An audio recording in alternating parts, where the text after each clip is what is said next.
Hi అండి, మళ్ళీ కొత్త వీడియోతో మీ ముందుకు వచ్చేసాను.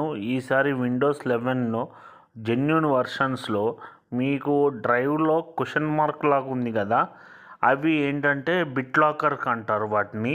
ఆ బిట్ లాకర్ తీసేయాలంటే ఏం చేయాలంటే, ఇప్పుడు నేను చూపిస్తున్నాను చూసారా, స్టార్ట్లోకి వెళ్ళి సెట్టింగ్స్లోకి ఓపెన్ చేస్తే మీకు అక్కడ ప్రైవేసీ అండ్ సెక్యూరిటీ అని ఉంటుంది లెఫ్ట్ సైడ్లో. నేను అది కూడా చూపిస్తాను చూడండి. ఆ ప్రైవసీ అండ్ సెక్యూరిటీలోకి వెళ్తే మనకి అక్కడ ఆప్షన్ ఉంటుంది డ్రైవ్ ఆఫ్ అని. ఆఫ్ చేసేస్తే అక్కడ డ్రైవ్ ఆఫ్ అని ఉంటుంది చూడండి. డ్రైవ్ అని క్లిక్ చేస్తే సైడ్కి అక్కడ ఆఫ్ అని వస్తుంది.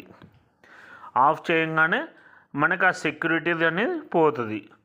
దాన్ని క్లిక్ చేయగానే పోతుంది. అక్కడ ఆఫ్ అని ఆప్షన్ వస్తుంది, ఆన్ ఆఫ్ వన్ ఉంటుంది. ఆఫ్ చేసేసుకుంటే అది ఆఫ్ అయిపోయి క్వశ్చన్ మార్క్ పోతుంది మనకి, టర్న్ ఆఫ్.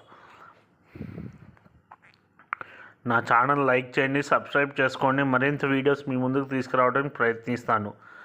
ఇప్పుడు చూడండి, క్వశ్చన్ మార్క్ పోయింది చూసారా. Thank you guys, bye.